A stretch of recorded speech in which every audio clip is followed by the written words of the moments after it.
Please welcome to the stage co-founding mother of the Ms. Foundation for Women, Gloria Steinem. Give me a beat!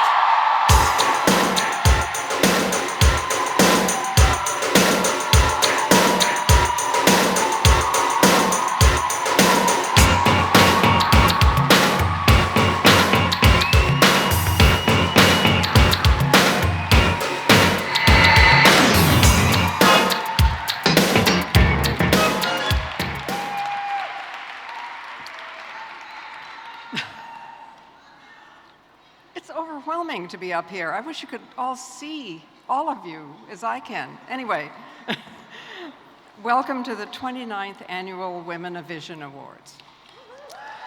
Okay, now wait a minute. We're going to have a little exercise here. Please raise your hands if you've been with us at least once before. Okay, now look around and see all the first-timers who don't have their hands raised and welcome them.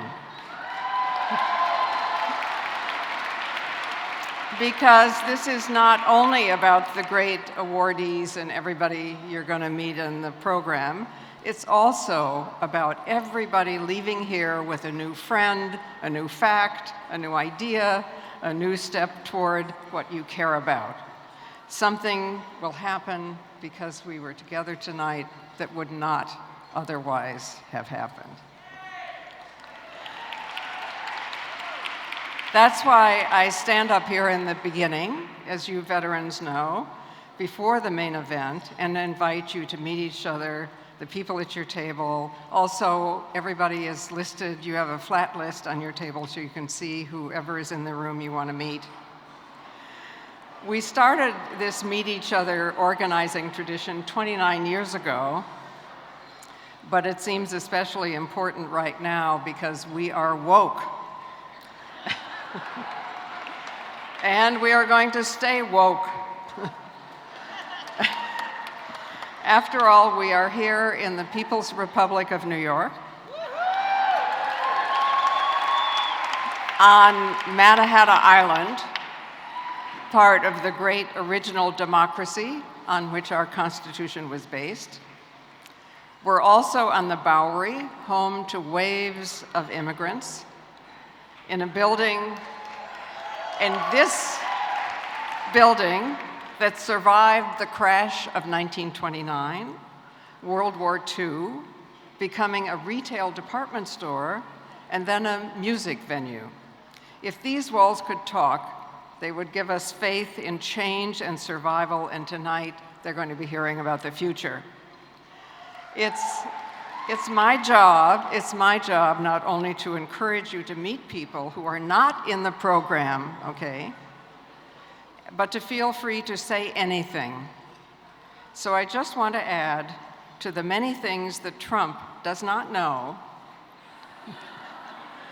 including what the three branches of government actually do, and who Andrew Jackson actually was, that women especially are warning him the past tense of Twitter is twat. You are so over.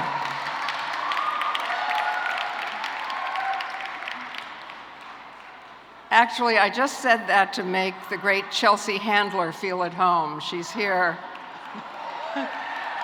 And then there's the great Caroline, the great Caroline Hirsch, whose Caroline's Comedy Club has always helped us laugh our way to the revolution. Plus meet Liz Winstead, the force behind The Daily Show. Ask her and Martha Plimpton about their comedy series, Lady Parts Campaign. And ask actor and writer Kathy Najimy about how women can tell our stories. To have faith in traveling as big a distance into the future as the Ms. Foundation has traveled from the past, talk to its founders, Patricia Carbine, Letty Pogrebin, Marlo Thomas, Marie Wilson, and also Joanne Edgar, who helped it get out of a drawer in Ms. Magazine, which is where it started. And then there were no women's funds. Foundations had almost no board places or grant categories for women. and crimes like domestic violence and sexual harassment were just called life. I have to say that one of the good things about being old is that you remember when it was worse. Tonight, we welcome a festival of new and future friends. For instance, Hanky Panky, Winnie B., the Inmat Foundation, and Comcast. Also Gabrielle Stern from Signature Bank, just in case you're looking for a bank that doesn't invest in Standing Rock. And if you're like me and you're 83 years old and you need a 30-year mortgage, you can't make this up, okay. Look no further than Karen Bishop of Capital One or anyone at the Amalgamated Bank table. For news of films by and about women, talk to Melissa Silverstein and Kathy Colbert, who co-founders of the Athena Film Festival, and Kitty, who argued the Casey decision, can tell you anything about the Supreme Court, as can Robbie Kaplan, who won the ruling that opened the door to marriage equality. If you have future documentaries and movies in mind, talk to Jenny Wolfson, Julie Parker-Bonello, and Judith Helfland from Chicken and Egg. Also meet the woman behind Woman, the Vice documentary series that Amy Richards and I did. Ari Wengroff, okay, she puts the V in Vice. For web series, talk to Laura Fisher about Temporarily. To find out how to find out anything about government, ask .gov librarian Rachel Dobkin. To meet the queen of organizing from Georgia to 125th Street, see Dorothy Pittman Hughes, who's the one with me with her fist up. For ERA organizing, see Marcy Sims. To connect the grassroots to Washington, see Karen Mulhauser, all-time great organizer. And for global organizing, talk to Ambassador Atala Shabazz. We welcome her and her sister Gail Miller here for the first time, and also the spirit of their father, Malcolm X, into this room.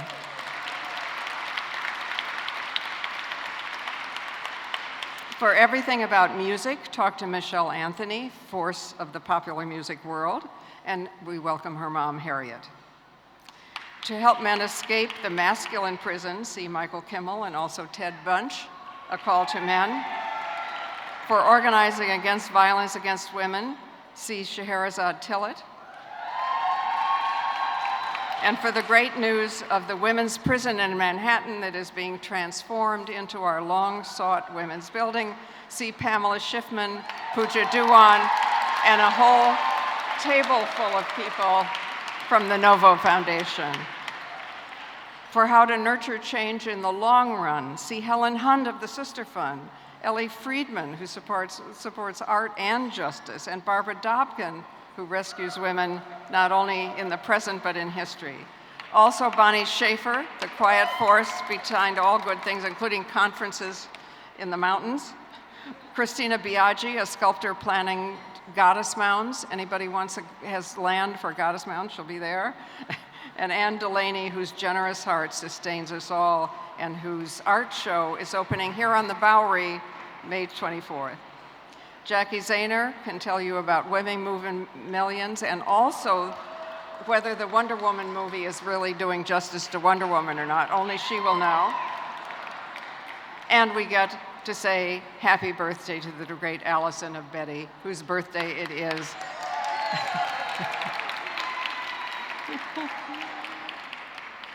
Now, I know that many of you, probably almost all of us, maybe all of us, worked hard to elect Hillary Clinton. But tonight,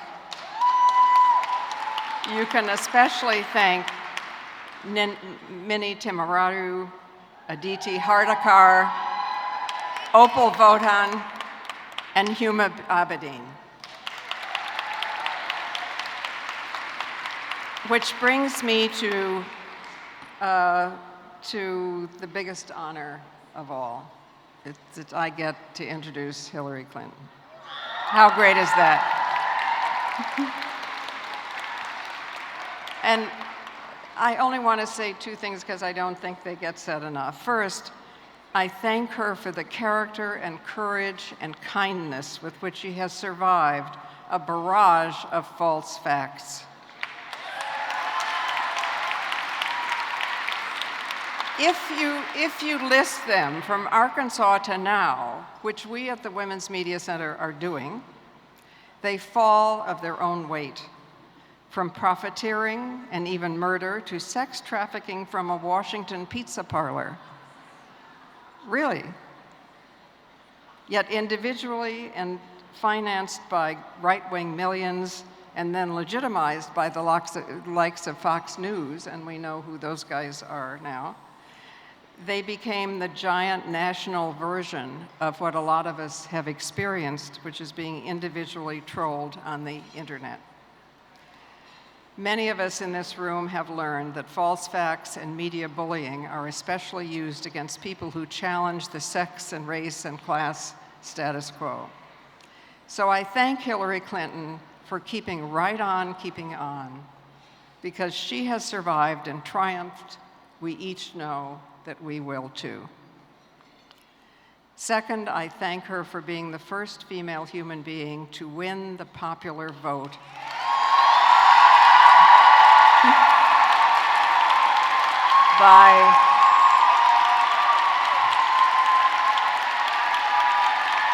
by a big margin of about 3 million votes as President of the United States.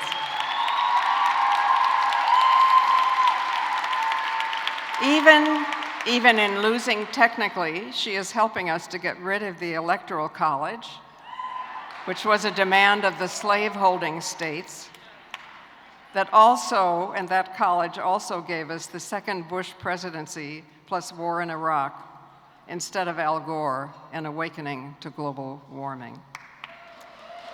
Remember, Hillary Clinton insisted that women's rights are human rights, that women can decide the fate of our own bodies, that workers of all races should get paid the same as white men for the same work, that fathers can and should be equal parents, that women's rights and children's rights should be fundamental to foreign policy, and that global warming is a reality. She didn't just play the game, she changed the rules. Look at public opinion polls now. The resistance is the majority.